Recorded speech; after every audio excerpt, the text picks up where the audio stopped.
ကိုလို juicy ဆိုင်မှာနန်းနန်းပင်ဖြော်ရဆိုပြီးရှိရပေါ့နန်းနန်းပင်အစ်စ်ကိုတုံးပြီးတော့ဖြော်ထားပါတယ်ဟိုကချင်းချင်းလေးနဲ့ကြက်ကြော်တွေကိုစားရင်လည်းအီးပေးစီတယ်နန်းနန်းပင်ရဲ့လက်ဆက်မှုလေးလည်းပါတော့ကြတော့လူကိုလည်းလမ်းစီတယ်ပေါ့ကျွန်တော်တို့ကြက်ကြော်ကိုအဓိက specialize လုပ်ထားတယ်ကြက်ကြော်ကိုကျွန်တော်တို့အထားတွေကစိုက်နေမဲ့အတိုင်းပဲပေါ့ juicy ပေါ့အသားကလူအီးပြီးတော့အပြင်ကကြတော့ crispy လုံးဝကိုကျွတ်နေအောင်ကိုကြော်ထားပေါ့အရာသားကို boost ဖြစ်သွားအောင်လို့လည်းကိုတို့က sauce တွေနဲ့ပြန်ကုတ်ပြီးတော့ကြက်ကြော်ကိုအရာသားလေးမျိုးနဲ့ရတယ် juicy signature ရဲ့ကိုရီယန်ရဲ့တေရီယာကီရဲ့မာလာရဲ့ပေါ့ဈေးလေးတွေကတော့9500တာကနေပြီးတော့စပါတယ်တော့အေးလေးလည်းမျိုးစုံရပါတယ် juicy signature ကတော့အကိုထွင်ထားတဲ့ sauce အရာသားပေါ့ sauce ကအကိုတို့မြန်မာမှုပြုပေးလိုက်တာပေါ့ juicy signature အကိုတို့ဆိုင်မှာပဲရတယ်ပြီးတော့ကိုရီးယားကျတော့နည်းနည်းလေးဆက်တယ်တေရီယာကီကဂျပန်ဆိုတော့သူကနည်းနည်းလေးအချိုလေးပတ်ဖို့သွားတယ်မာလာကတော့လူတိုင်းသိတဲ့အတိုင်းပါပဲထုံဆက်ပေးပါ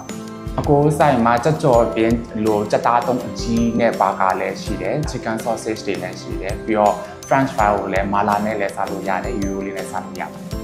ကိုရိုဆိုင်မှာ juicy dessert ဆိုတာလည်းရှိရပေါ့ဘာပဲတီးတွေမှာဆိုတော့ပင်ကြီးပဲစားစင်တယ်လို့ဆိုရင်သုံးဆောင်တက်ပါတယ်ဒီကတော့ကိုရို juicy ဆိုင်မှာအားရပါရကိုစားစေချင်တာဗျ။ juicy ဆိုင်လေးက63လမ်း414နဲ့ဂျာမန်လေးမှာရှိပါတယ်။ juicy ကြက်ကြော်ဆိုင်ကကျွတ်ရနေတဲ့ကြက်သားကြော်တွေအေးလေးကိုလာစားဖို့ဖိတ်ခေါ်ပါတယ်ဗျ။